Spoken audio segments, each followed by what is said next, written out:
It's Powered by League Winners. I'm Andy, and we're talking incoming freshmen. I have a special guest today. We cover all this and more after the intro.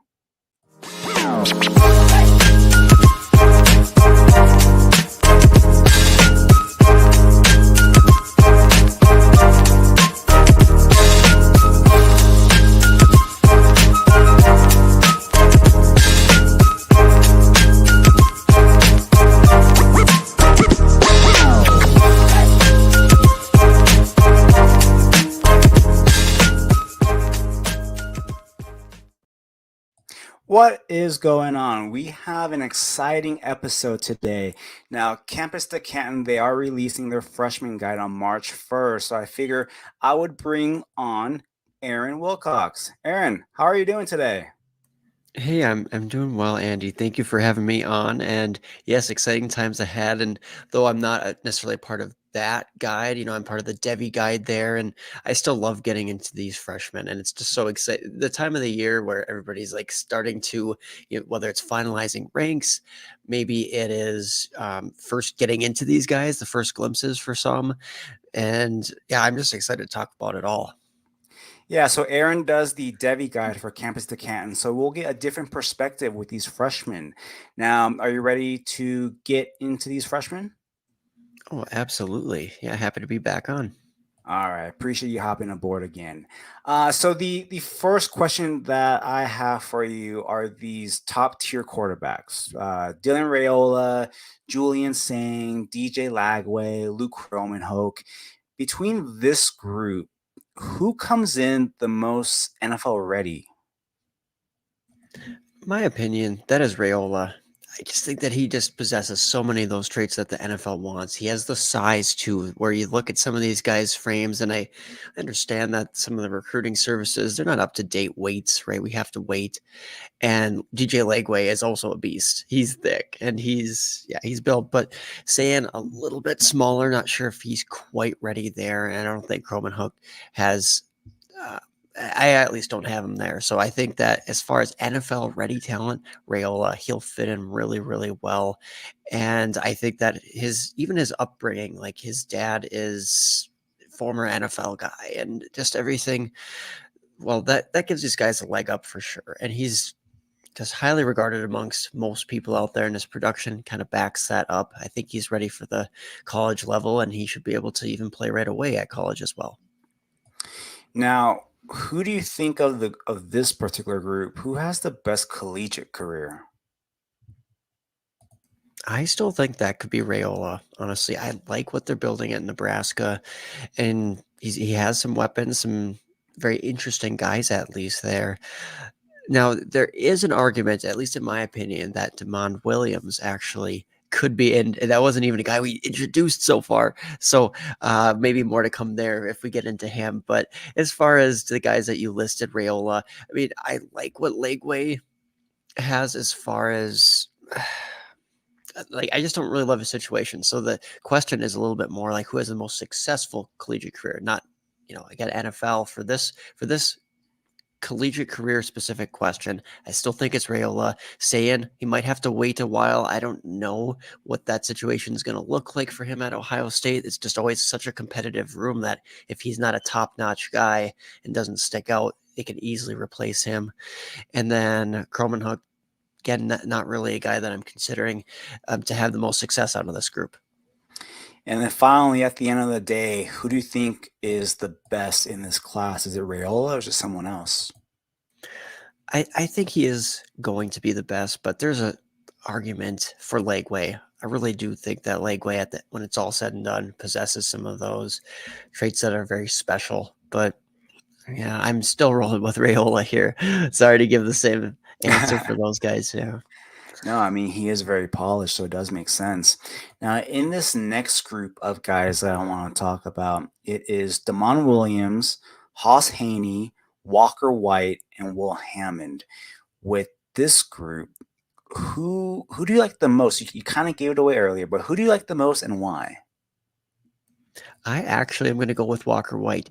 I Oh, love Damon Williams, but Walker White is just there. And I'm thinking, who do I like the most just in general? And Walker White has some of those NFL traits that are just so desirable. That arm strength, the mobility is there, and the size. That's the one thing that Damon Williams is lacking is unfortunately that size. So again, not saying he won't have a great college career, great production, all those things if he gets the opportunity. But I mean, at 5'10 or 5'11, wherever Damon Williams comes in, that just doesn't really quite compare to Walker White, who's a built 6'3, 225 with all that talent and mobility. Maybe comping to someone like a Josh Allen, again, more of a like stylistic and or more ceiling based comp. But at the end of the day, Walker White's got a lot of talent. I worry, I guess, about the Auburn thing, but the player alone, like who do I like the most? I think it's Walker White currently. Yeah, with Walker White, he does fit that system with what they want to do with the running quarterback.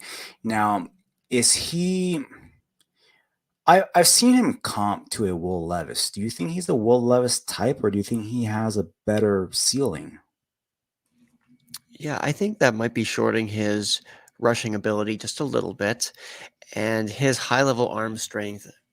I think it's fair to say, okay, they might be comparable there.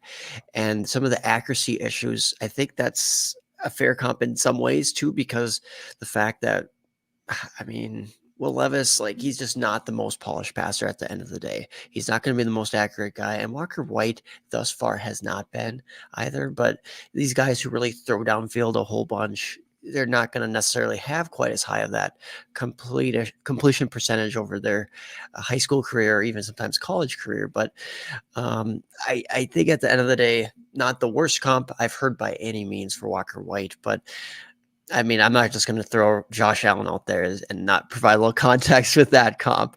But yeah, Will Levis, I think that there's some differences between those players.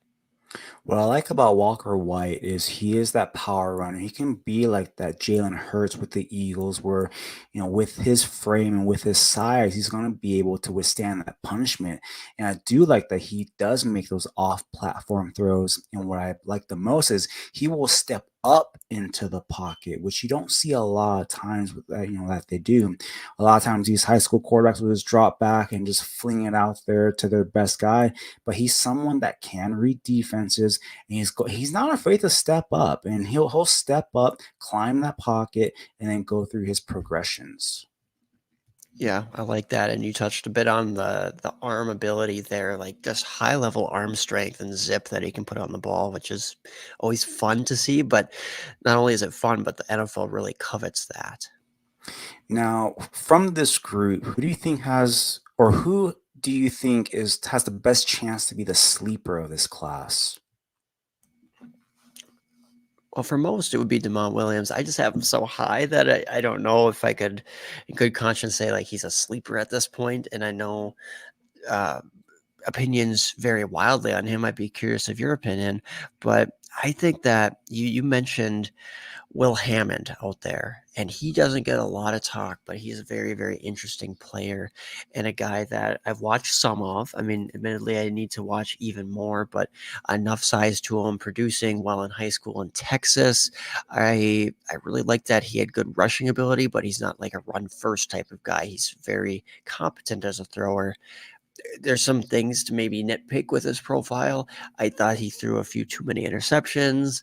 His completion percentage wasn't the best, but then you look at he was another one of these examples of throwing the ball downfield a lot, like way down the field. You're not going to complete 70+% of your passes when you're pushing the ball downfield and showing off that arm. So I thought the arm was good. Maybe it's not like Walker White level. I don't really know comparison wise. That they're exactly comparable there, but I mean, Will Hammond has a good arm. I think there's a lot of talent there. And as a sleeper in this class, I don't really hear a lot of hype, but it's still early in the process. So hopefully people can get more and more familiar with him and his game, and he'll be going to Texas Tech. I currently have Damon Williams, who's going to Washington at number 5 for this freshman class. I have Walker White 6, and then I have Will Hammond at 12. My favorite of the bunch is Damon Williams.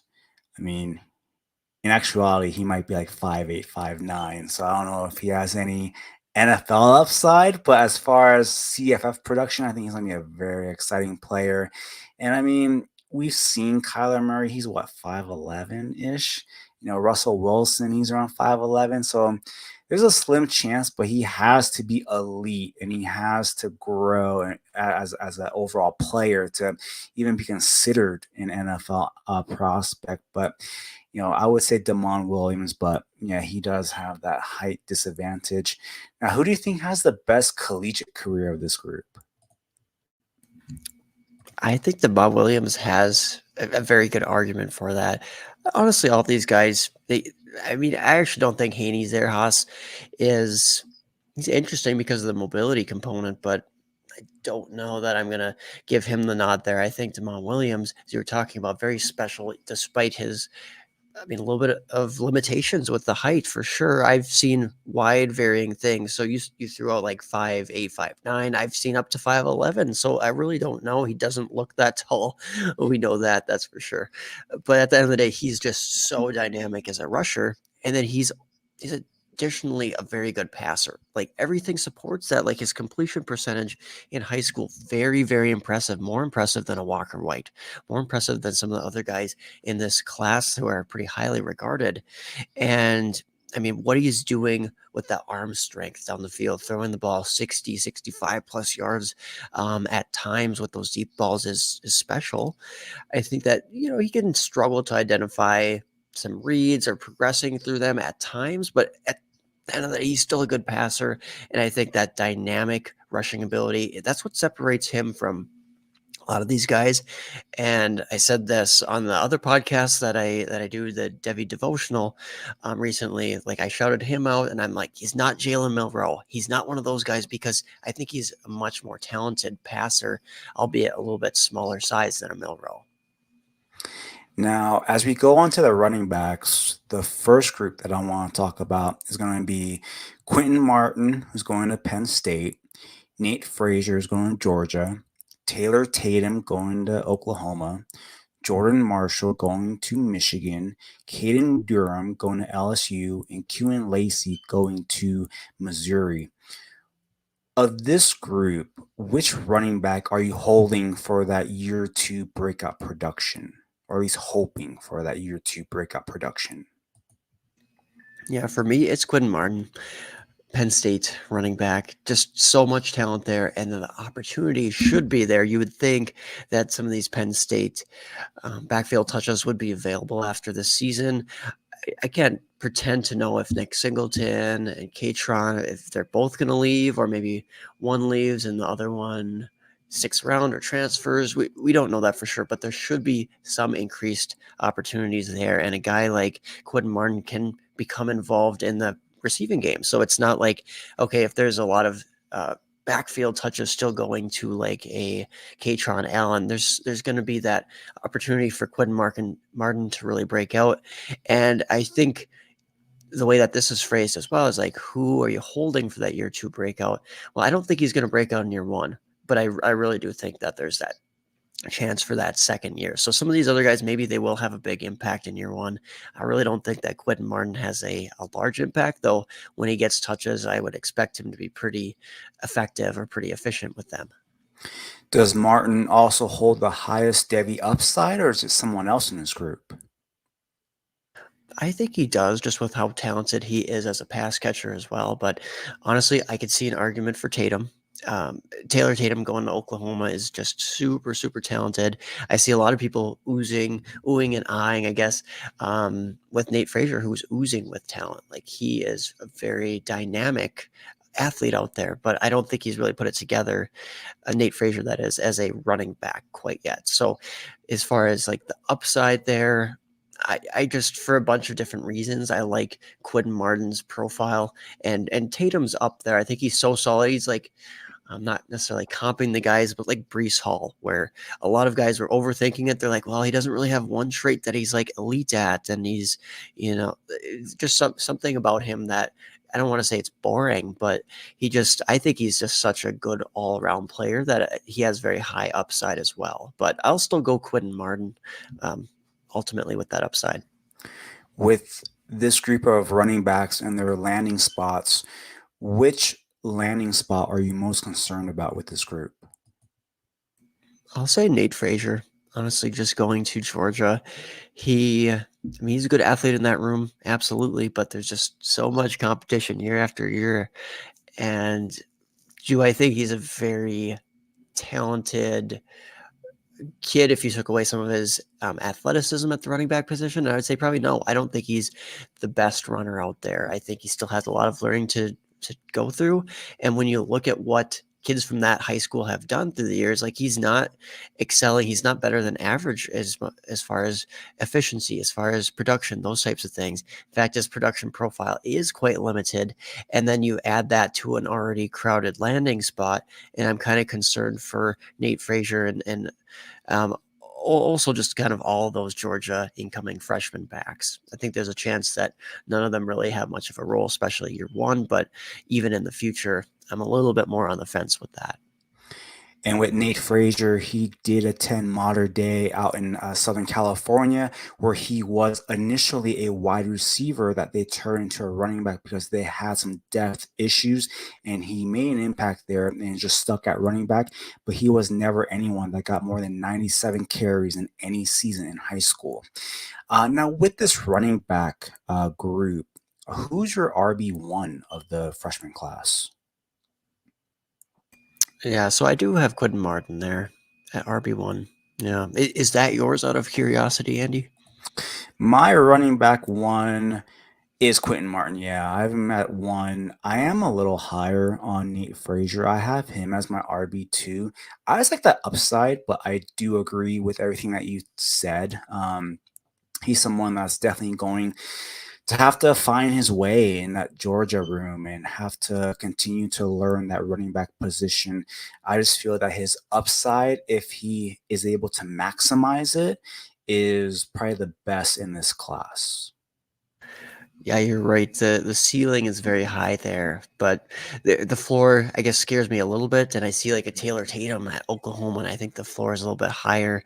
And we can talk about some additional guys who weren't already mentioned, but I think that, Jordan Marshall, I don't really think he fits the mold of like the highest upside out of the group by any means, or Kawan Lacey. But both those guys are pretty talented, well-rounded in some ways.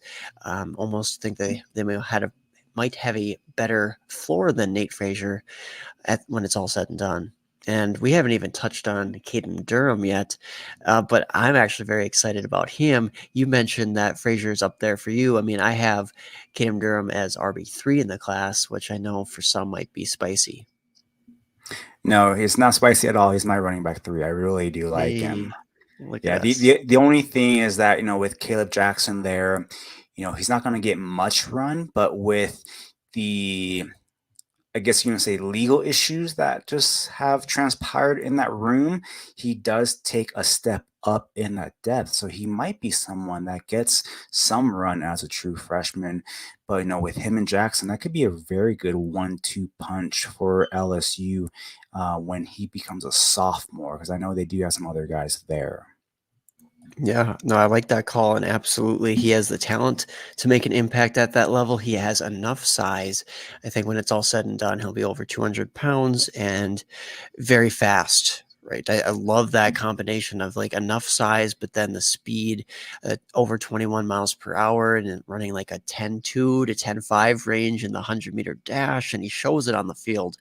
He's like Travion Henderson in that way, where you watch him as a high school player and it's like, well, this guy doesn't really have to work for anything. Like he's just hitting home run after home run. And it's like, well, can he work around, in traffic with, fighting through contact with just offenders in his face, having to kind of like not just running through open holes and just outrunning everybody, but at the end of the day, he flashes enough in those like areas such as contact balance, power, patience, as a little bit of wiggle to his game when he needs to. But ultimately, when you are such a home run threat and you're in a good high school system, you're not going to see the frequency of having to elude all these defenders that you would in players, I guess, on other teams. Yeah, and he also is a capable receiver as well, and he does have that lateral agility Now, I do like, him as that home run hitter. He does have that track background, and when you just watch the tape, you just can't help but to say the kid has juice. Yeah, definitely a lot of juice there. And this is a running back class as a whole that just doesn't necessarily get a lot of hype, or not a lot of people are super excited by it. But I am excited for some of these top guys. And I think there's even some depth guys who could eventually pop or make a impact. That's for sure. Yeah, I think with the running backs, it's not top heavy, but there's depth there. Whereas with the wide receivers, there's a lot of top heavy guys. So let's go ahead and talk with the top tier receivers here. Now, we have Texas Tech, Micah Hudson, Ohio State, Jeremiah Smith, Alabama, Ryan Williams, Auburn with Cam Coleman, Clemson with TJ Moore, University of Miami with JoJo Trader, and Auburn with Perry Thompson. With this group, who has that trait that you like the most? Who is it, and what is that trait? For me, it's Ryan Williams. I just am really blown away by his speed and playmaking. And so what that trait is, like you could say it's just athleticism, or you could say it's just playmaking. You take your pick, I guess. He's so great at either one of those things. Now, maybe not the most well-rounded game quite yet, but at the end of the day, I like those things. When he's going to be put into a system that we know that Kalen DeBoer has had a success developing wide receivers, and he's so young, right? Ryan Williams reclassifying into this class, he's just, I don't know technically what his age is. I would assume like 17-ish. But yeah, it's very impressive to see a guy making those plays, and he's been making them for a few years now. It's not just excuse me, 1 year of really standing out in high school. He's been good ever since he's hit the field at the varsity level. So it seems that Ryan Williams has that special trait and special playmaking ability. Yeah, he puts up video game numbers and he is ridiculous. He has elite speed and he is someone that is very exciting. And I'm excited to see what he does at Alabama. Now, does he also possess the highest ceiling or is that someone else in this group? I think he does possess that highest ceiling, but at the end of the day, he is a bit raw. So I mean, the highest ceiling, the guy who's maybe a little bit higher profile even than him, Jeremiah Smith, certainly a great ceiling ultimately with the size and everything that he adds. And Micah Hudson too, I think he's just such a talented wide receiver. When you want the perfect package, if you want almost every attribute, safety wise, but then also with a high ceiling, Jeremiah Smith going to Ohio State seems to fit that bill. So I'm kind of torn with those, but I'll still go with Williams there, though it's close. Now, who do you think is going to have the biggest impact as a true freshman? Is it Micah Hudson or is it Ryan Williams or is it someone else? Those were my top two picks, actually. There is an argument to be made for those Auburn wide receivers you mentioned earlier, like Cam Coleman, Perry Thompson, to make an impact early on. We've heard some rumblings that JoJo Trader has had a good, I guess, a positive impact since stepping onto the field here in the spring for spring practices.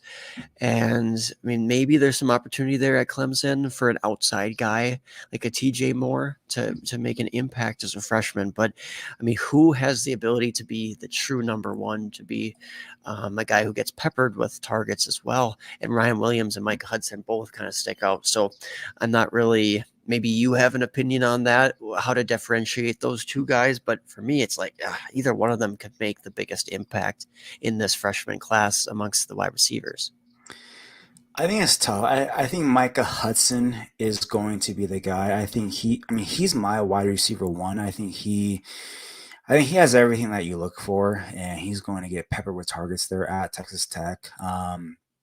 I know earlier we talked about, Will Hammond. If Will Hammond gets some play this year, if, Baron Morton isn't the guy, it could be some growing pains if you're starting two true freshmen at key positions. But I think at the end of the day, Micah Hudson, I think he has the highest ceiling for me. And I think he'll also make probably the biggest impact as a freshman. And that's not a knock to Ryan Williams because I'm a fan of both. I just think with Ryan Williams, he has a couple of obstacles there. Is Jalen Milroe going to make that next step as a passer? Is Kalen DeBoer going to lean on the running backs more? And then also at the wide receiver position, is Jeremy Bernard going to be that guy? Because, he's followed Kalen DeBoer to Alabama. So I think while both are talented, Micah Hudson has that clear pathway.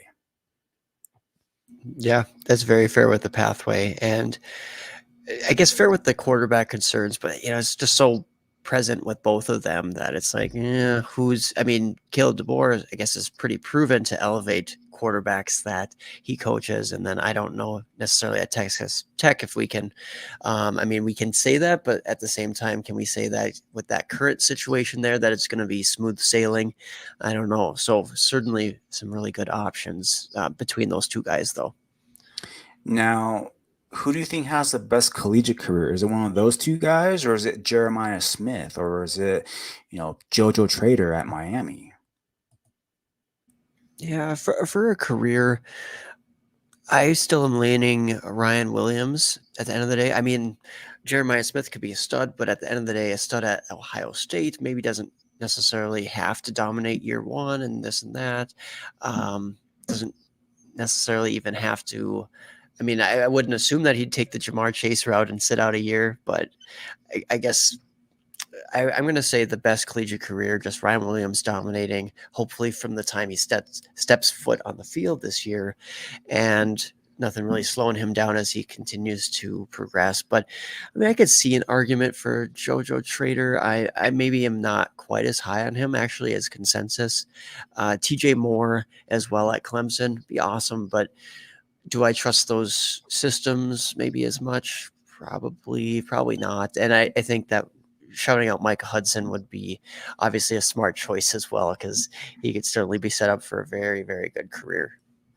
Now, which landing spot are you most fearful of? Is it TJ Moore with Clemson? Because what we've seen with that system, is it JoJo Trader with that uncertainty at quarterback, or is it the Auburn guys who might cannibalize each other? Yeah, I think that TJ Moore, a little bit concerning there, absolutely at Clemson. And there's also another high end guy, Bryant Wesco, going there as well, plus the established Tyler Brown and Antonio Williams and whoever else there. Yeah, that is a little bit concerning, but I like the player. And I think that's the most important thing in the grand scheme of things, that you have a good player. A little bit of concern, I guess, for those Auburn guys as well, though. I just don't really see the wide receiver development from that coaching staff or just the precedent set there. And I understand that they're talented, but they have some flaws to their game, to be honest. So I think that both maybe some of their flaws and then the landing spot might spell a little bit of concern there for those Auburn guys. But I think it is an exciting thing that Auburn can land these talented wide receiver recruits and even a quarterback recruit here too, is to elevate that team's trajectory.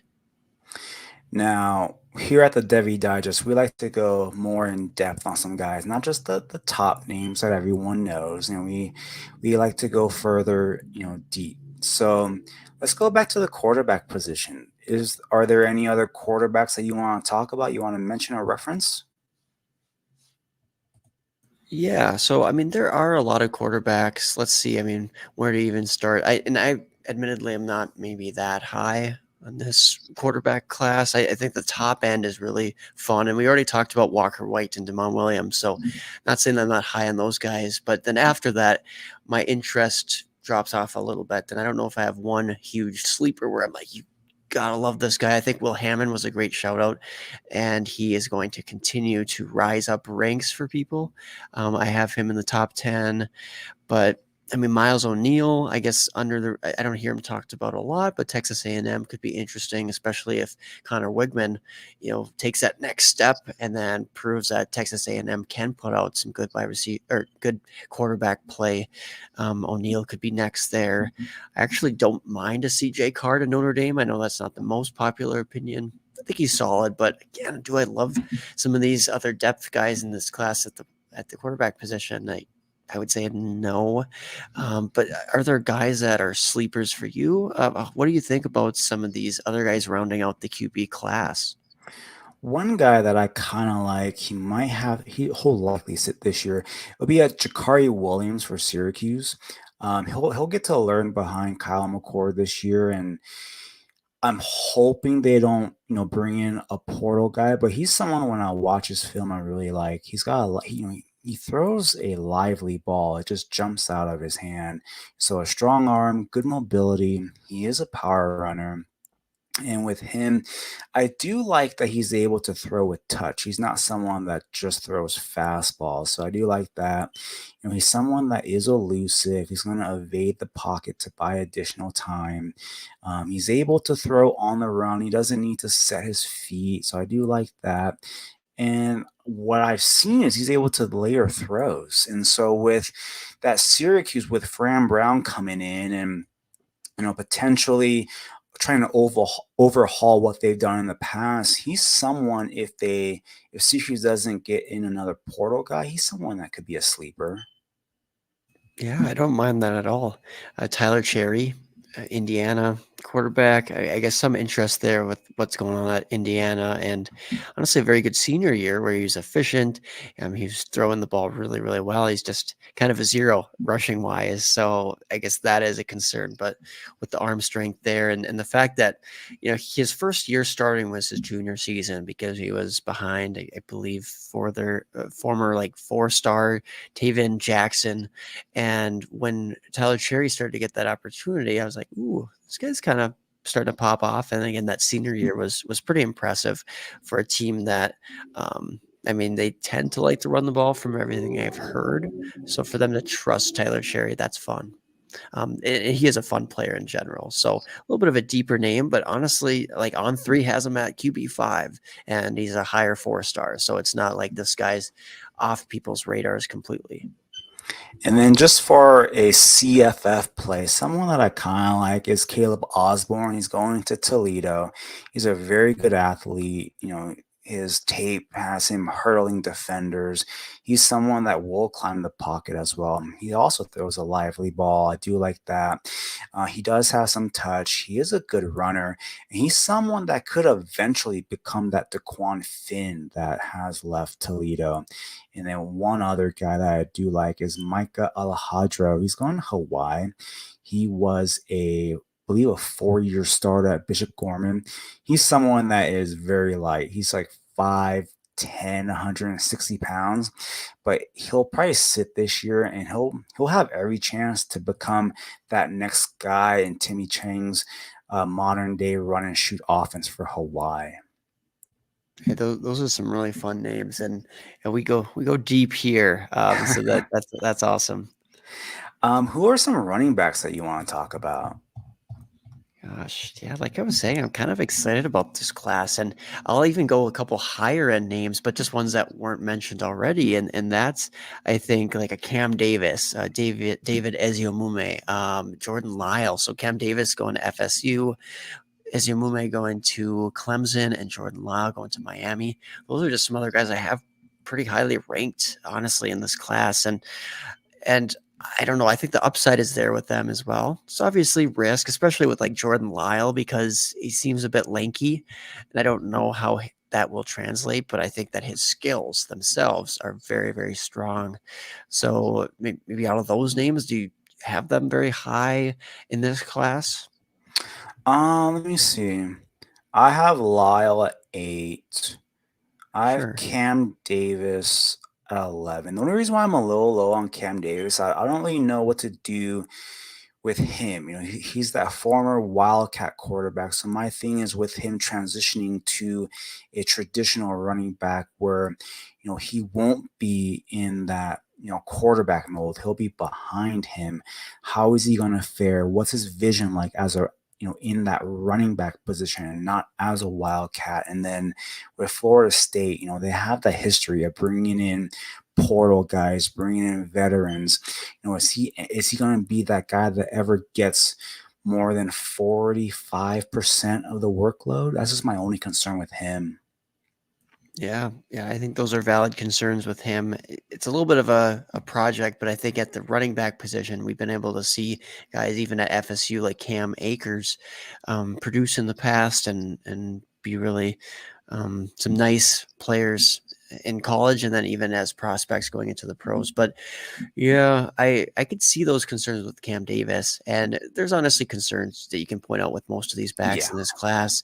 Jordan Lyle, like I said, I mean, I love his contact balance. His game is awesome at Miami, and he could definitely be the RB2 there. Like I don't know, Mark Fletcher's getting over an injury; he'll be out this spring, I think I heard, and what's his Javante Citizen? He's finally getting healthy, but we haven't seen him in 2 years. Is his healthy going to be nearly what he was when he was coming into college? I have my doubts.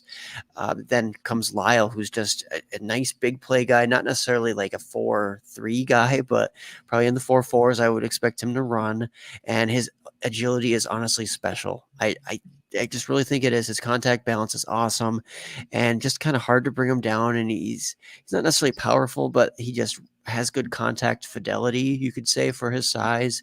And in some ways, like he runs like a Jameer Gibbs out there, which it's fun to see. But there's been concern with that type of player coming into college before, like Emmanuel Henderson. Like, is he going to have the frame, interest, all of those types of things to want to run inside consistently? But I mean, I think at the end of the day, he's 190 pounds. He could easily get more physical, build onto that 6 foot frame. So Jordan Lyle is very interesting to me. Yeah, he's someone that is a shifty runner. He is that hard nosed runner, and I do like that he will lower his pass to take on defenders.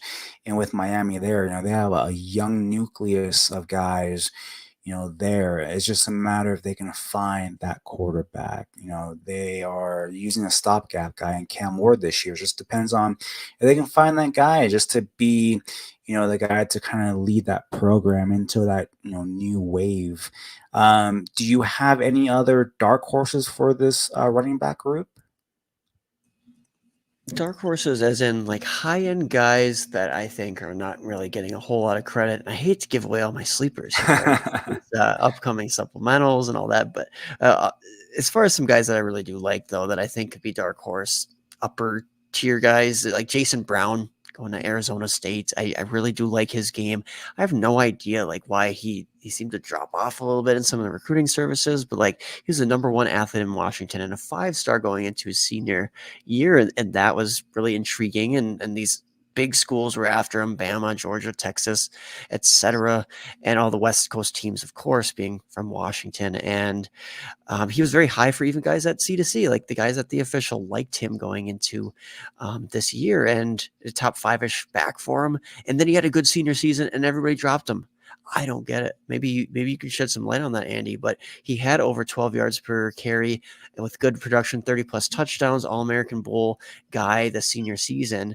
And track times aren't verified, but he's sub 11 seconds, and he's at least a guy who has a I guess, balanced profile. He can do a lot of different things well. I guess maybe the concern is why he picked Arizona State. But I guess, are there specific concerns that you had with Jason Brown? I liked his tape. I liked his tape a lot. I think the one thing that was a negative is I think he came in smaller than what was listed, I believe. I think he came in I want to say like 180 pounds, I think. I think that was the biggest issue with him, I think. Interesting. Because the weights are all over the place. Like Uh-huh. I saw Arizona State updated at 205. So it's like I don't know necessarily that could be huge because I think you're right. I saw one source like maybe more like 190 ish, and I Yeah, was like, something like yeah, that. yeah. But I mean, I think from what he's done as his overall profile, that's special. There's some other guys like Peyton Lewis even going to Tennessee, who I really like as kind of. I mean, again, he's a higher 4-star recruit. I mean, pretty high for some services like On3 and high end teams trying to get him ultimately. And I think he's got a lot going from athleticism and production wise, but he just doesn't get a lot of talk. So Peyton Lewis is another guy, and we can certainly go deeper if you want more names. One guy I like is Jeremy Payne. He's going to TCU. We know at TCU they will traditionally lean on one running back. It probably won't be him as a true freshman, but for him as a sophomore, he's someone that I like. He's got good contact balance, good hands. He's able to catch outside his frame. I like his vision. I like his speed. He's got good lateral agility. And he does have that wiggle. He's gonna make a defender miss in a phone booth. So I do like him. He might not be the guy this year, but I think he'll get a little bit of play. And then I think next year, I think he's someone to look after. So I do like him. One other guy, let me see. I like Harry Stewart. He's going to Kansas. He's going to have to definitely wait a year with the two guys that they have in front of him. But with him, what I like about him, let me see, let me pull him up here.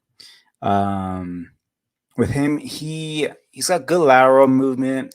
I like that he'll fight through contact. He's not someone that's just going to, you know, be done with when a first sign of contact. He's got a good burst. I like his receiving profile. He's someone that's a downhill runner with good contact balance. So he's someone that's going to be in that Kansas system. We know, with Devy and what he's done. So if he's able to get that workload next year, he's someone that I kind of like a little bit in his class. Yeah, I like that shout out, especially as a little bit more of a sleeper, not a household name Yeah. necessarily. And I mean, there's guys like I think Jaden, is it Jaden Ba? Yeah. Going to Florida, I think that's really interesting, and he's got a lot of experience playing wide receiver and played quarterback. But for being newer at the position, it seems like he's pretty natural there, or at least I like his flashes, his explosiveness, his efficiency, and I think his athleticism is going to be there ultimately. So, is he going to be one of these guys at Florida who has a monster freshman season? Probably not, but like as he has opportunity there at least to play a role, and that could be very desirable. And if we know anything about hit rates with running backs going into college, like a little bit a solid recruit, sure, that makes some of a difference, but landing spot, a lot of these SEC guys seem to have a little bit higher hit rates if you're just purely looking from an analytical standpoint. Who do I want to invest in? Yeah, another guy going to SEC, Jaden Baugh. With James Peoples, I think we should mention him because a lot of folks in the industry are pretty high on him. Going to Ohio State is attractive, and I don't know that a lot of people have quite bumped him down a lot yet. I am comfortable saying he's not in my top 10. He's just not. I don't think, and again, Trevion Henderson, Quinshon Judkins being there is a huge task, a huge hurdle, but how long are they going to be there? I suppose is that counter argument saying, well, after that, James Peoples can eat, but what's to stop them from bringing in another high end running back recruit if James Peoples isn't special? And I think that, he had kind of a hamstring injury, which cost him some playing time this senior season. And I think he's a versatile and, pretty efficient and effective player, but I don't see a lot of high end power, high end home run speed, things like that. And I think there's just enough limitations with him, and he's not the biggest guy. He's fair size, I guess. But James People is somebody I'm a little bit lower on. But I'm curious if you're there, if you're somewhere in the middle, or where you fall there. No, I agree with you. I have him ranked 16th in this class. I agree with you. And to piggy off of that, Kevin Riley is someone that I'm also lower on. I have him 17th. He's going to Alabama.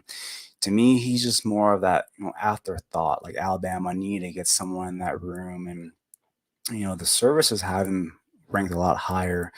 But I have him at 17, and I actually have Jaden Ball above them. I have him at 14.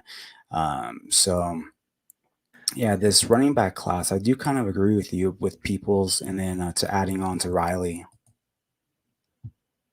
I think that Riley call out is fair because I have him at 17 as well. Actually, Yeah. at one point, he was the RB2 in the composite, and it seemed like everybody liked him, and I don't really get it. I don't think he's bad. I will say that I think he's solid, but if you're at Alabama, where it's already a deep room and they get transfers all the time, and you're going against the best competition and all that, you got to stand out. And to me, he didn't necessarily stand out, but I think a guy who has good patience, and I think he has very fair lateral agility and moves and footwork, but maybe not quite as explosive as I'd like. I'm not sure about any verified testing scores. I didn't see a lot of that, and some of the production. I didn't see the full extent of what he did his senior year, but I just not a huge fan either of Riley. When we led this off, you had Kwan Lacey going to Missouri quite high. I'm actually kind of curious with him. I might be one of the lower guys on him here. Don't think he's bad, but I am curious to see. I guess, do you really consider him in that top tier, or do you have some of those guys like we talked about earlier, Quentin Martin and Caden Durham, etc.? Do you have those guys in a tier above or same tier, or what are we talking with those? My tier one running backs are Quentin Martin and Nate Frazier. My tier two guys are Taylor Tatum, Caden Durham, and then tier three is Jordan Marshall, Kewan Lacey, and then I do like Keedron Young in that same group, and that's my tier three. And then the rest of the guys become tier four. And it's a big group in a tier four. Lacey is someone that the services like, so I mentioned him in that group because I do see people liking him. With him, he made that late rise this year. I just don't like that opportunity going to Missouri. I know this year, there's like three other guys there, and I'm just not sure how that offense is going to look, and I'm not too sure about his overall profile. Yeah, I'm not so sure either, but he does present good athleticism and a fair build and whatnot. And yeah, I guess the speed ultimately does make a big difference. But yeah, like year one, I don't think he's going to be a big time breakout. And I know in this format that we play in C2C and Devy, we like some of that positive involvement as a freshman. So I'd be really curious there with Kamon Lacey. And yeah, I have him, I think, at all the way down at running back 14 in the class. So I guess that's lower than Yeah, most, but the maybe. yeah the running back grouping, I get like people are all over the place. There's like you have your guys and you push them up, and the services have their guys and stuff. It's not very top heavy, and I think with these guys, I think you can find good value in a supplemental, probably maybe fifth, sixth round. You can probably get some of these guys that aren't the tier one, tier two guys. And, all you're really hoping for is that 1 year of production and they go to the NFL. And it could be a lot of these guys. We've seen, lower 4-star guys at the running back position who aren't as highly ranked, and they have a great year or two and then they go to the NFL and they do well. Yeah. The star rating is definitely not everything, and it's all over the place this year. So it is hard to have that consensus. And I noticed, like, even Eziamume, like, wasn't necessarily in the top of your ranks. I see some people with him high, some people low. It's like it's so fun to see those differences out there, and I can appreciate it because there's not a lot of perfect guys, right? Not a lot of clear cut top end already, I guess, polished players out of this running back group, but there's quite a bit of talent. And one guy that I guess, like, you went kind of deep with some of the quarterbacks and thrown out some deep guys here, even that running back position. I'm curious if you are have any wisdom with that Wisconsin running back room, because Darian Dupree is a guy I like. And Dylan Jones is also another guy there that a lot of people like. And I think that Darian Dupree is maybe undersized, but at the end of the day, really a versatile player. I love his receiving profile, and he actually is a quite talented kid speed wise. He hit over 21 miles per hour.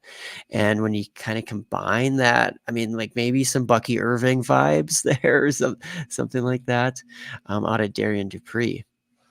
I like Dylan Jones. I have him in my running back rank for the freshman. I have him ranked 13th. in the freshman class. I do like him a bit. I like that he has good contact balance. He'll bounce off defenders. You know, he's tough to bring down. I do like that he runs between the tackles and he's got good agility. I like his frame. He's more quick than fast, but he does have that wiggle that I like. And I think with Wisconsin, I think that's a more wide open room than people think, you know, and I think one of these guys could get playing time. And I'm not exactly sure between the two, but I do like Jones more. Yeah, that's fair. And I've seen, I guess, a lot of people siding more so on the Dylan Jones. And I guess I do want to shout out Dupree as maybe more of a sleeper, but he's not a guy you have to draft highly at all if you do like his flashes. And maybe they complement each other, similar to like the even going back to like UNC Javante Williams with that's more like Dylan Jones, and then what's his name, Michael Carter for the Darian Dupree role. So I guess I don't know honestly if Dylan Jones is going to be like 210 at the end of the day, because I think his listed weights have been a little bit lower, like in the Yeah. 190-ish range. Yeah. But I mean, going to Wisconsin, eating that cheese and all that stuff, you could put on some weight, so. Is it going to be that that good weight or like Rocket Sanders weights, I guess, It'll probably be the Rocket Sanders weight. No, I mean, they have good, training staff. They pump out running Yeah. backs. So that's why we sometimes pay attention to where these guys land, but that's not everything. Like we talked about Alabama and we talked about Georgia guys thus far. And I think with the presence of the transfer portal, let's go back to the previous podcast to maybe see how that's affected the college landscape and some of the things we talked about when I was last on. But I mean, you can't really bank on these guys being next up like 2 or 3 years down the road, because there's guys transferring in, going to take their spot, or these guys could transfer out. And then it's like, well, I liked him because he was at Alabama, but now he's like a timeshare at, some other weird school, I think that it's hard to say like James Peoples, well, we just got to be patient for 1 year. It's like, well, 1 year from now, you don't know who Ohio State's going to grab, what that situation is going to be like. So really make sure that you like the player instead of just the landing spot. So we talked about Kevin Riley at Alabama. I'm a little bit lower on him. It sounds like you are as well. Maybe Chauncey Bowens at Georgia, Dwight Phillips going to Georgia. Like those are backs that they have talent. It's just the landing spot is kind of yucky in that it's not only log jammed, and they're probably not even the most talented. Well, definitely not the most talented backs there, in my opinion. What do you feel about these recruits that are coming in with multiple guys in the same class? Like we were talking about the running back with Georgia, they have Nate Frazier, and then they have Chauncey Bowens, and then they have another guy coming in. They have three guys coming in. Oh, yeah, that was Um, Bowens, Dwight Phillips, and yeah, yeah. Frazier, right? Yeah. So like you have that Georgia room, and then you have the Auburn receiving room with Cam Coleman, Perry Thompson, Bryce Kane, and then there's another guy that they brought in as well. And then you have the Alabama room, where they brought in three guys. What do you feel about that in relation to the transfer portal and possibly taking these guys in, C2C startups or supplemental drafts and everything? Yeah, I might just let somebody else take him, to be honest. And if there's one guy that really sticks out, so we've talked about Frazier, like he's really high for you, and he's still relatively high for me. Like I will be taking him if I can, wait just a little bit in drafts. It's not gonna be like the first round or anything like that in supplementals, but at the end of the day, I mean, maybe if one of those guys sticks out, then take him. For me, the Alabama incoming running backs not that appealing, so I don't think I'll take any of them, to be honest. I'd rather go with a guy, many of the guys that we talked about already that may have a situation, plus I like their talents even better. So that's great. Opportunity, production, and you even like the player more. Don't just fall in love with the idea of a Alabama back just because he's going to Alabama. And Yeah, that's how I'm kind of navigating that landscape right now. Like, unless you really like the player, kind of buyer beware. Now let's talk about the receivers. Who are some receivers that you like in this class? Yeah, so I mean we've covered some top guys. Bryant Wesco, I think him going to Clemson, Mike Matthews going to Tennessee, Draylon Miller going to Colorado, additionally Aaron Butler going to Texas, and Cam Williams going to Notre Dame, Jeremiah McClellan going to Oregon, Aaron Hampton even going to Alabama. I shout out all those guys. This guys I'm pretty high on in this class, to be honest. There's so much depth. I like the top end guys we discussed already, but all those other guys, I'm like, for one reason or another, I like them. Maybe going back to the conversation we just had, though, Colorado's pretty full at wide receiver. Like, you might have to be comfortable saying Draylon Miller is going to barely, if he does, beat the year 1-0 threshold, and then decide, is it worth the hassle to even roster a guy like that, draft a guy like that when they might not get the opportunity. Those crowded rooms at Auburn could be similar. Like, one of the guys, well, actually, it's not even a crowded room. He's not going into a crowded room. There's going to be opportunity there, though I don't know that both Perry Thompson and Cam Coleman will ultimately flourish, though, at Auburn. Now, Cam Williams is someone that I like. He's going to Notre Dame, and you had referenced him. He's someone that is not that traditional Notre Dame wide receiver. He is that explosive athlete. He plays both sides of the ball. He's a twitched up wide receiver. There's a lot of manufactured touches, in his tape, and he's someone that can take a top off a defense.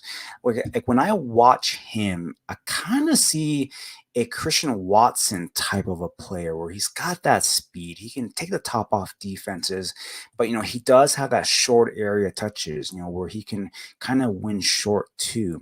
I currently have him ranked ninth. Where do you have him ranked?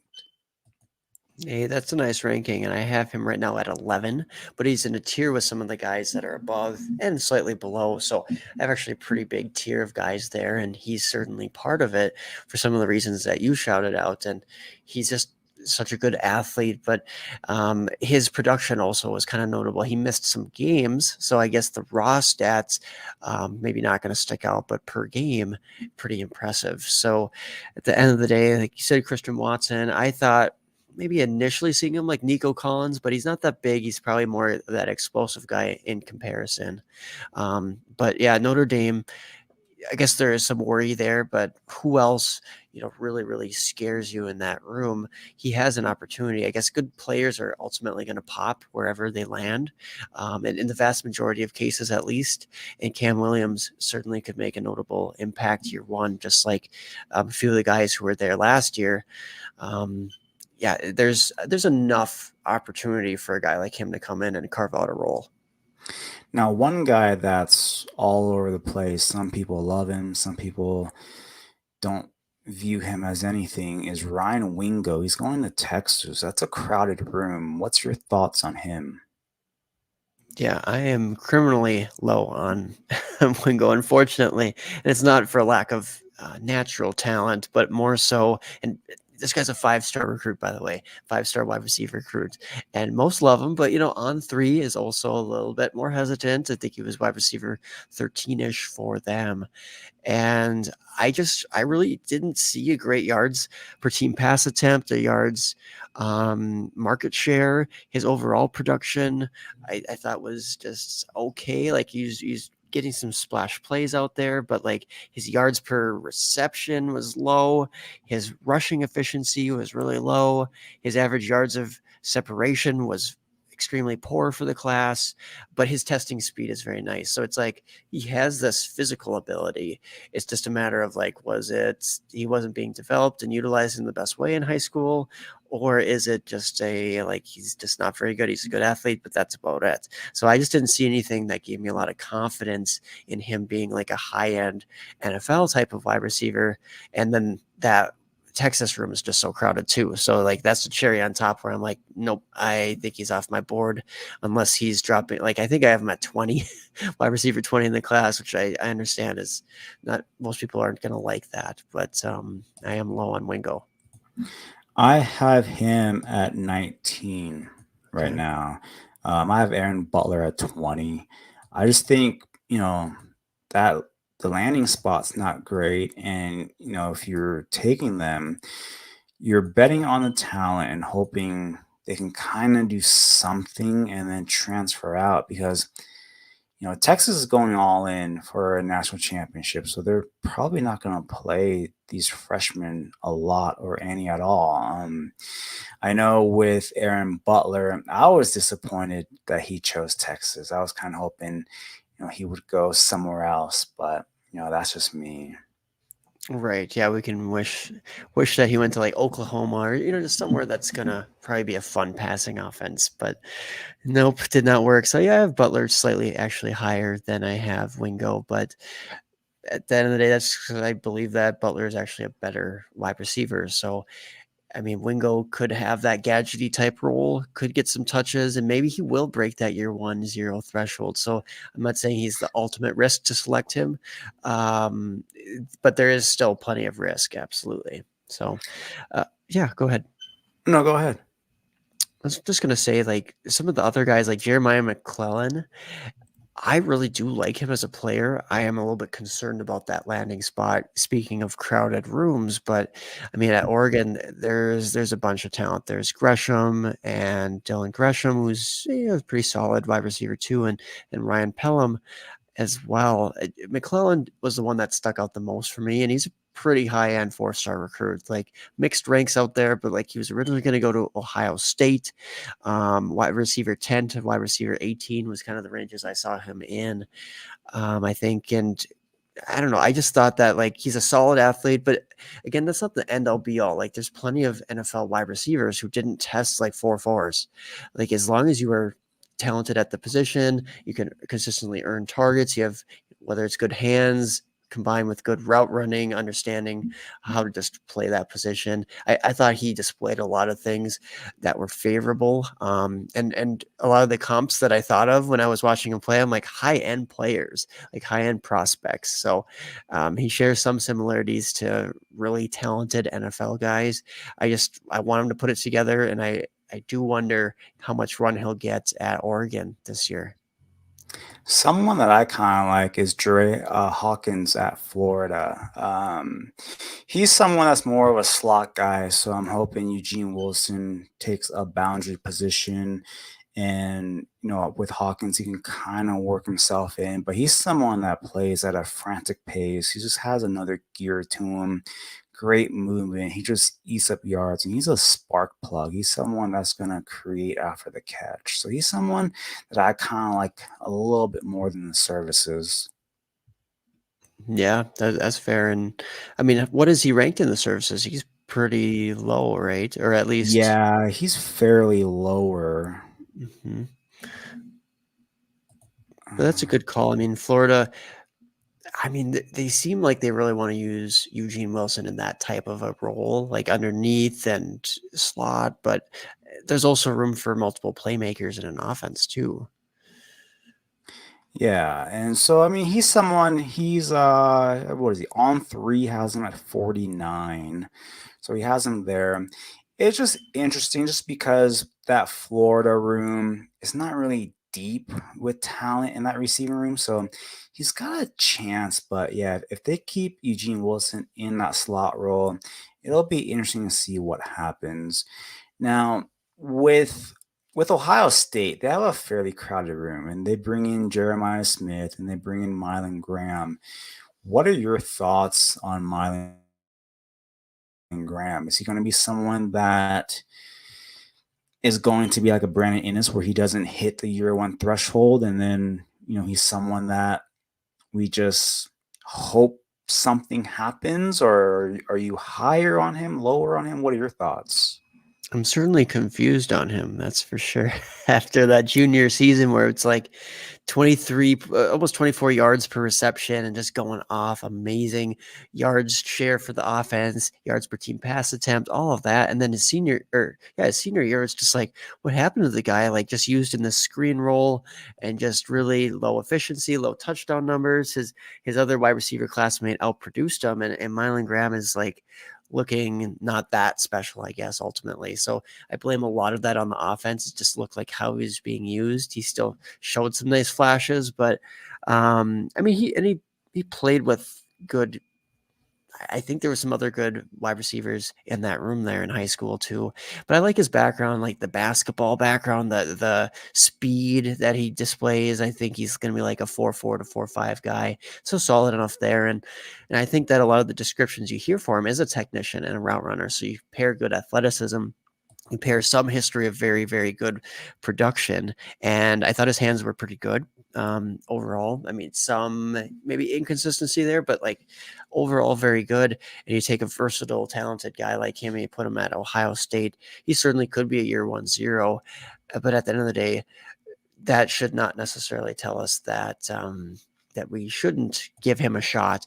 It's just that you see him really highly ranked in the class at times, like as a top 5 wide receiver, and I'm kind of torn on that. Like, should he be top 5 or should we drop him down into that next tier where there's just a whole bunch of guys? So, I mean, and a comp that I've seen for him is like Amari Cooper, where I was thinking like AJ Brown in some ways, but I mean those are lofty, high end ceiling comps, but just maybe like stylistically somewhere in between there. Yeah, I'm torn as well. Like, I I didn't like his senior year. I didn't like his landing spot. I think he's up against it. I think with him, I think he wanted to go to that factory that is Ohio State and be one of those wide receivers, but he could end up being like a Noah Rogers where he has to transfer out and kind of find his way at a different program. Who are some other receivers that you're a fan of? Yeah. As far as some other guys that I kind of really liked, and I touched on him earlier. This is not necessarily like a deep sleeper, but Aaron Hampton going to Alabama. It's very interesting, and maybe slightly less interesting than or now that Ryan Williams is going there. I guess it was more interesting when Aaron Hampton could have been that wide receiver, that freshman coming in to take on a huge role. But again, I love just so many aspects of his game that I still have to have him high. I think that his athleticism, his movement skills are pretty top notch. Very good start stop ability, lateral agility, and I think he tracks the ball well. Like he has fine hands. So at the end of the day, very interesting landing spot where there is some of that wide open opportunity to be had in Ryan Williams, Aaron Hampton, and then even the other guy in the class, I don't mind as well, Amari Jefferson for Alabama. But I think that I'd rather have, if I had the option, Aaron Hampton instead of Amari Jefferson personally. Yeah, I think with Aaron Hampton, he chose Alabama because he wanted to play wide receiver, and they agreed to it, right? That was like one of his big factors. Yeah, I think that was a big factor for sure. Yeah, so he should have a role there, somewhat of a role, I guess. My thing with Alabama is how that room is going to shape. You have Jalen Hale's going to be there, and then you have Ryan Williams, and then I'm assuming Jeremy Bernard will take one of the slot roles, and then Kendrick Law has always been there. So there's just a lot of guys there, and it's a new system, new offense. So some guys might transfer out after the spring game when the spring portal opens up, but that's a room that I just need to see the dust settle. Besides Ryan Williams, I need to see the dust settle and see where these guys fall. Yeah, it's a risky proposition to draft those other guys, Amari Jefferson and Hampton right now. So I get that, wanting to be a little bit more hands off until you see that. As talents alone, I do like them, but opportunity, it does matter. That's for sure. But I do see some options for Prentice Law to transfer out of there. And then that puts like Hale, Ryan Williams, and I mean, Jeremy Bernard's fine, but the fact that he hasn't really stepped up even further. I mean, he was in a crowded room last year, so I guess I'm not going to hold it against him too much. And he followed his coach, but I don't know that he's going to become some like sort of featured guy. I think he's just going to have a role, and all you need sometimes for these freshman wide receivers is to get on the field, kind of get their feet wet, and then they can take that huge next jump in their second or third years. But yeah, as far as other guys too, I'm kind of curious. Maybe he's not a deep one, but was Courtney Crutchfield interesting to you at all for Missouri? He just was such a talented guy down the field, just breaking off huge plays, big part of his offense. He had some really good offers out there. In some places like 247, they had him very highly rated as a recruit as well. Yeah, I have him 17th.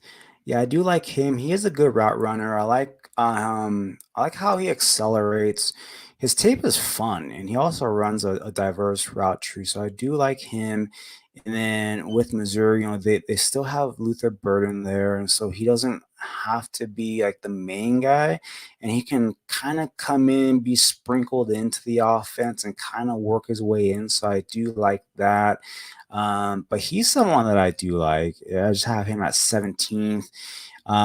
In the same range is Jeremiah McClellan.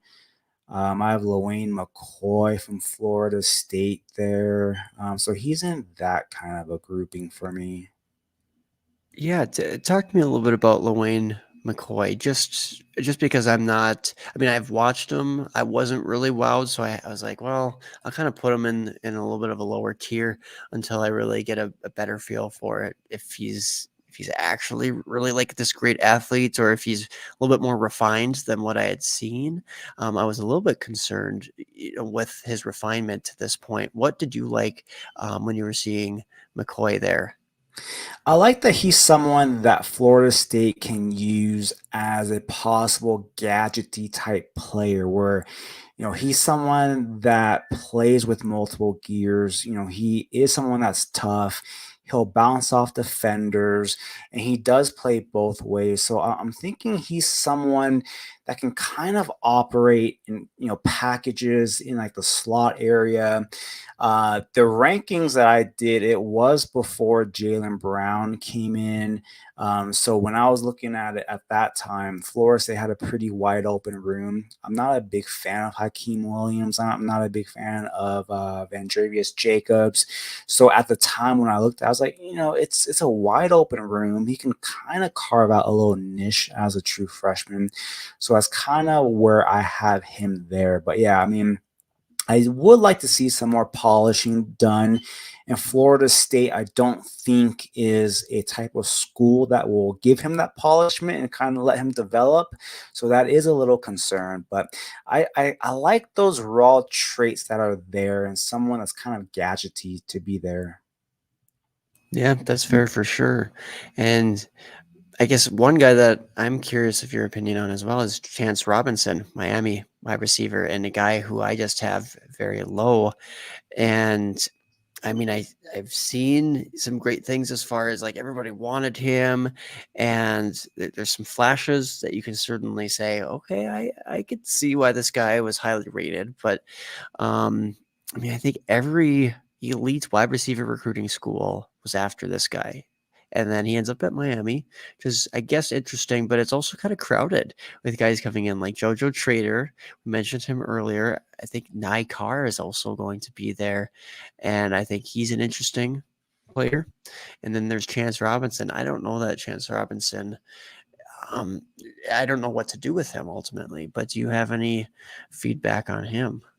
I have him as my wide receiver 43. Yeah. He's someone that is just mainly a go route guy or close to line of scrimmage kind of a guy. Yeah, I want to see more of a route tree from him. I want to see more refinement from him.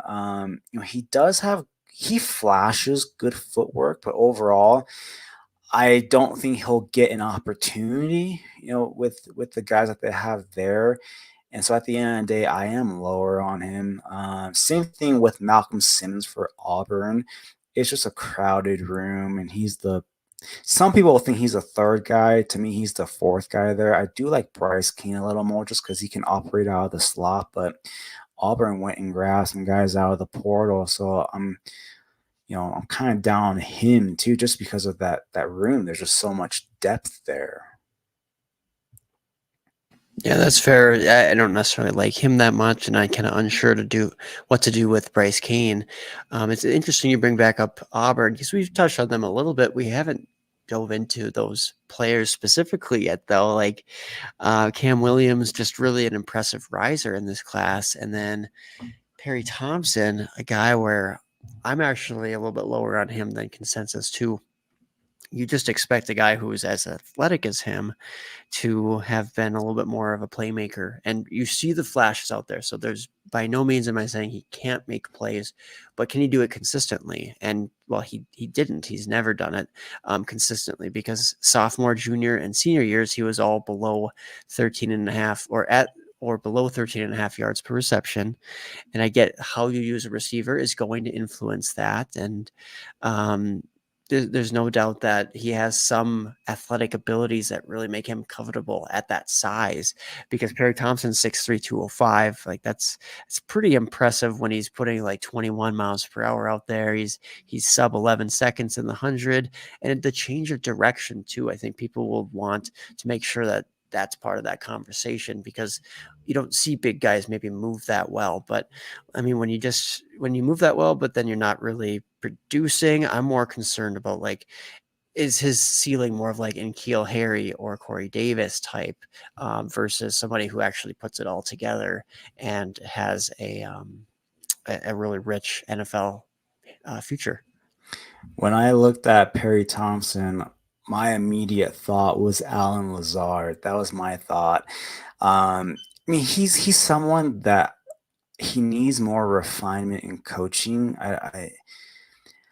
He shows flashes of really good stuff on tape, and then you're at times you'll see that separation, and a lot of times he doesn't get that separation. And at that level, you're just expecting more and more of that. So he's just not very consistent. As far as Cam Coleman, he's he's physical. He's got a good catch radius. My thing is, his tape is just flooded with just like jump ball catches, and even when he doesn't even need to, he just does it. So that's just my only thing on him. Between the two, I do have Cam Coleman ranked a little higher, but I'd be lying if I said I was confident in any of them. Yeah, no, that's really fair. And you'll see him ranked, I mean, top 3 by almost every service. And that's lofty, but we know that those services get it wrong all the time. Otherwise, we just draft right off of that list, right? Yeah, So, yeah, Cam Coleman, I have those concerns. And I think there is a route for him to become a T. Higgins-like player. that's what I comp him Absolutely. to. Oh, nice. Yeah. Yeah. So, I mean, I don't know that we should expect a ton out of a Hugh Freeze wide receiver 1, but if we're excited about some of the quarterback play there potentially and the incoming wide receiver talent, iron sharpens iron, right? These wide receivers maybe really working on their craft to stick out. There's no doubt that you have to appreciate his huge senior season and what he did. But again, how he wins is maybe not what the NFL is looking for either these days. So yeah, a little bit of concern there for a high end recruit like Cam Coleman. Um, I threw out a couple names earlier, and we didn't really get into them a lot. I know it's fun to go over sleepers, but like Bryant Wesco, like 5-star guy, Mike Matthews, 5-star, even a Draylon Miller, who was, I think, just a very high 4-star recruit, but still a very like a top 70-ish player in the entire class, I want to say. Draylon Miller, we talked about him, I guess the situation there being crowded earlier, but do you see any of like Bryant Wesco or Mike Matthews or Draylon Miller being high for you or very, very much guys you're excited about at all? Let me see. Draylon Miller, I have at 10. I do like him. I don't know about the opportunity. I like that he's just he's electric. He creates after the catch, tracks the ball well. He's someone that is a very fun guy to watch. Bryant Wesco, I have him at 12. Um, he's someone that when I watched the tape, I really enjoyed the tape. I just don't enjoy the landing spot with Clemson. And, then you have TJ Moore who made that crazy jump late, in the season. So both guys, I'm kind of iffy on with Clemson, as unless there's a head coaching change there. But with Clemson, I'm just a little iffy. But the talent, I do like the talent. He's a fun player to watch, a slippery receiver, someone that is a technician. He does have speed that I like.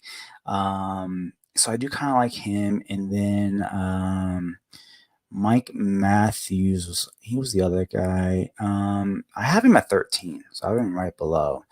So I have him at 13. With Tennessee, I just don't know what to do with that room. They have a couple of guys coming in. They're going to have a better quarterback play. So we should like the receivers more. I just don't know how that room's going to play out. Last year they had that freshman who rose late into the rankings. He didn't do much, so he might be on the way out.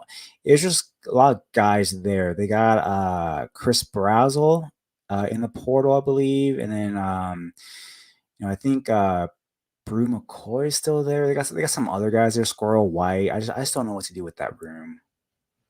Yeah, I guess I don't know exactly what to do with the room either, but I guess I identified Mike Matthews as probably the best of the freshmen coming in, and then I look to the guys who are already there. And Squirrel White probably still going to have a role, but is he an alpha at this point? We have to really question that, Yeah.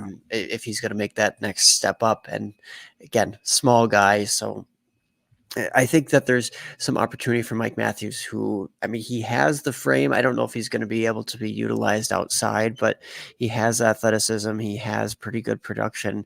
Even, I think if you look at the raw stats, you might be disappointed, but I think his quarterback didn't do him any favors as a senior. And yeah, it just reminds me of a guy who doesn't have the most nuance to his game. So I think there's things he needs to clean up. But at Tennessee, we see those guys like Jalen Hyatt pop off, and I think Mike Matthews coming in has more talent than what I had seen out of Hyatt. And I think Brandon Ayuk actually was somebody who kind of came to mind potentially watching Mike Matthews. So I don't know. We'll see what the development looks like there, but I think he has at least the opportunity to break that year 1-0 mark, unlike maybe a Draylon Miller or a Bryant Wesco like we were talking about. Now, one guy, Gatlin Blair, he's someone that rose really late. He's possibly going on a 2-year mission. Is he someone that you're totally out on? Just because of that, yes. But if I hear anything, I'm going to be jumping him right back up the ranks. Um, yeah, he's just such a fun player. It's I understand that's something he wants to do, but we'll definitely be missing seeing him out on the field, because as a high end 4-star in the class, he's just been explosive. He's been awesome. He's a great athlete. He's clean as a player. And I had like a Jalen Waddle like play style to him. And ultimately, I liked a lot of things until I heard that he might sit out his first 2 years of college, which you just got to tank a guy like that. Because you talk about year 1-0. Well, when he comes back 2 years later, he might be a different talent, different player at that point. But we'll see, I guess, what happens with Gatlin there. Have you had a chance to take a look at Nick Marsh going to Michigan State? Michigan State's got a new coaching staff, new, regime coming in. He's someone that could get some early playing time. And if you have taken a look at him, what are your thoughts on him? Yeah, no, I have, and he's solid. I came away saying like he wasn't really special as an athlete. I mean, he's good for his size, like being a pretty big wide receiver, and his ball skills are nice. So I think that's a huge plus, especially with a young quarterback coming in there and Childs. But I know he plays like that stereotypical big wide receiver, and I don't know that he's going to separate a whole lot. There's some things going his way playing time wise. So that's a good shout out as far as opportunity and breaking year 1-0 marks. So maybe some safety there, but I don't know if I'm buying into the player completely. And I think even though this probably will seem lazy because as a former Michigan State wide receiver, but like even like a Keon Coleman like guy, I think they recruited him for maybe some of those similar skills. Not saying they're a one for one comp, but I think Michigan State's trying to get back to having a player like that. And Marsh, I've seen some guys be quite high on him. I have him in my 30s right now in the ranks. So, but I still need to add some freshmen into those ranks. So I could see him continuing to fall down a little bit as I get even further and further depth wise into the class. Who are some freshmen that you haven't taken a look at, but you're looking forward to? Yeah. I am, let's see, I have some guys listed here that I'm looking into. I think that Michael Turner, Norrell White, um, Terrell Anderson. But then again, NC State, it's like the opportunity there. That's maybe why I haven't been as motivated to look into him. Let's see. Dre Hawkins was your guy. I need to still actually look into him. Ivan, what, Kieran? Is Yeah, that? going to Georgia Tech.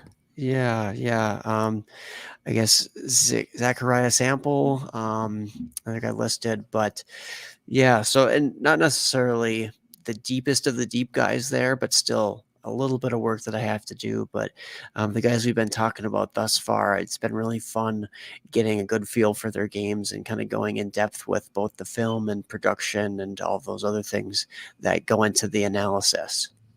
Early on we were talking about the Miami guys. What are your thoughts on Nia Carr? He's the one that we haven't touched on of the three. So I thought I was going to be really, really high on Nikar.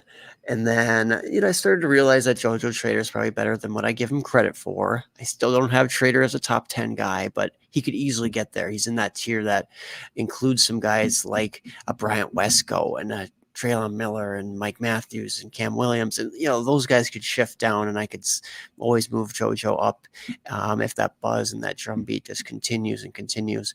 But Naikar is also a guy initially I almost liked watching him more. It was almost more aesthetically pleasing in some ways and pretty good production. But then when I thought about it, I'm like, well, he's actually like good stats on the stat sheet, but his like yards per team pass attempt and yard share weren't like elite, at least his junior year. And I don't know, he was good for their, I guess, the history of that school. That doesn't really, apparently, I think he was one of the best receivers ever there. And he had high end offers. So by no means is this guy a slouch. I think that's a big reason I liked him was Ohio State, USC, Ole Miss, Georgia, keep going down the list. They were all after him and rivals had him top 10. Like he's a high end 4-star recruit. Good athleticism. I'm going to guess like in the 4.4 range there would make sense and pretty solid route running. But I don't think he really shined in one area where I was like, he's super elite here, there. So I thought he was a solid player overall. I still have him teetering around that 20-ish mark, almost top 20 in this wide receiver class. Now, are there any other wide receivers that you want to talk about in this class? No, not necessarily. I do think that we touched on some of the most interesting ones. I know we haven't touched on Terry Bussey because he's likely not going to play wide receiver there at Texas A&M. That was a big get for them as just a high-end 5-star athlete recruit. But at this point, I don't think that we should be ranking Bussey very high because it just doesn't sound like wide receiver is going to be his future, or if it is part of his future, he's not going to be like one of these guys who plays both ways and really puts up monster stats. I wouldn't think, even though Texas A&M, like there's opportunity there for a wide receiver. It's just, it doesn't look like that's what's going to happen. And I just don't think that based on his high school experience, like he's not a nuanced guy there either. So it's not like he'd step in and just be like an Evan Stewart replacement 1-for-1 or anything like that. Like, yeah, a lot of talent, Terry Bussey, but not really a wide receiver recruit at this time. Now, this is your first year with Campus to Canton doing the Devy guide and helping writing with that. Of the guys that you've looked at for the Devy guide, who are some guys that you are that you found yourself liking more than you expected, or guys that you wrote about that you came in kind of iffy but that you really like, or other way around where you came in thinking you're really going to like this guy, but then after doing the profile you're kind of lesser on? Yeah, after looking into some of these guys even further, at first I didn't really expect to like Draylon Miller, and we've talked about him a bunch thus far, at least mentioned him a bunch, and um, just watching him, like you said, he's a fun guy to watch those highlights. So still have him pretty high for just the talent at hand, because that's the most important thing at the wide receiver position. It's true for NFL, true for college. It's like talent will earn targets. It will force its way onto the field in one way or another sooner or later. So I kind of found myself being higher on him. One of those things where it's like, the heart's there, is the logic there for having him that high. I think that Mylan Graham is another one where it's like, I want to have him really high. I actually do have him currently pretty high, but I could really drop him down. Going to Ohio State and some of those struggles that we touched on. Kind of same thing with Bryant Wesco, like landing spot, and he didn't have any struggles. In fact, he's excelled throughout his entire high school career, it seems. But just what do you do with him? I like TJ Moore. He's been a big riser, and yeah, I continue to kind of just I had him pretty high, I guess, from the moment I watched him, and he's just done nothing but get more and more hype. So I feel that that's fair to have him certainly high up there in the ranks, top 5-ish. And Jojo Trader is another guy. I originally didn't love him watching him, but I work with smart folks. I hear just a lot of praise for him, and like I got to reevaluate that a little bit. I know he was listed with the kind of top end wide receivers with the list that you had, and I really value your opinion as well. So it seems like, yeah, me bumping him up slowly and slowly seems like that's a good idea. Would you say that's fair? Yeah, I think it's fair. One guy that I'm fairly high on, probably too high on, and we kind of talked about it off air, is Day Day Farmer going to West Virginia. He's someone that I really like. He missed a lot of time as a senior, so he's someone that I believe he's a low 4-star guy, but he's someone that I really high on, and I know there are some guys that you haven't gotten a chance to look at. I hope you get a chance to look at him and kind of give me a feedback of what you think about him. If I'm just absolutely crazy, but he's someone that I kind of like, and I really enjoy talking these freshmen with you. I kind of want to do a behind the scenes kind of deal here with the Campus to Canton Devy guide. How does that work?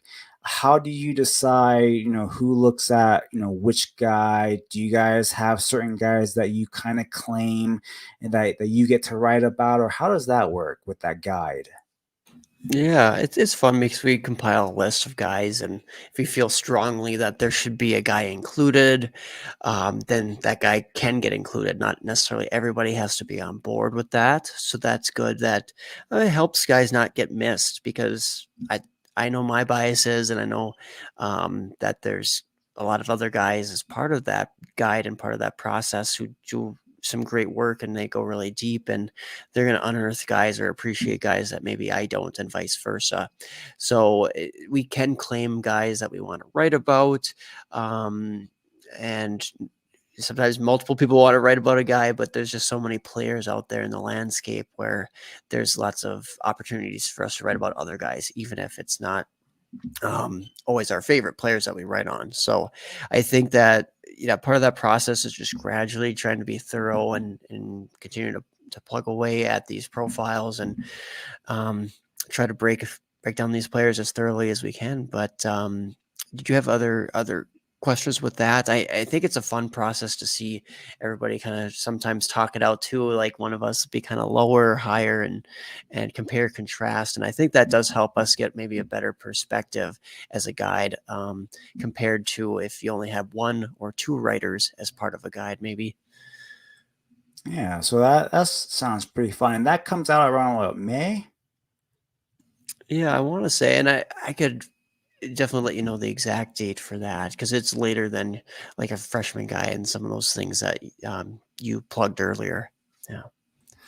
Yeah, so for those of you who are listening and watching, the Campus to Canton Freshman Guide comes out March 1st. So, go ahead and buy that, pick that up. And then if you are, subscribed to them, definitely give them a look on their website. Aaron, I appreciate you coming on. Now, what are some other things that you are currently working on, and where can people find you? Yeah, so Devy Devotional Podcast, certainly something that John and I have a fun time recording, and we get into a lot of different topics, whether it's C2C specific or just Devy topics in general, and then the incoming rookies too. We always like to cover that. So, and we provide it's usually more player-based analysis, less of like, maybe the coaching changes and some of those things. But we definitely take a nice view of the landscape of those positions and specific players. So it's always fun recording that. Give people a little bit more background on me too. I'm a physical therapist, so a lot of my time is devoted to that too. But on the side, I like being able to podcast. So been great coming on here with you, Andy. This has been an awesome experience to be with you guys here at the Devy Digest. And yeah, I guess some other things I'm doing is still ranking and contributing to the Devy Guide at campustocanton.com as well.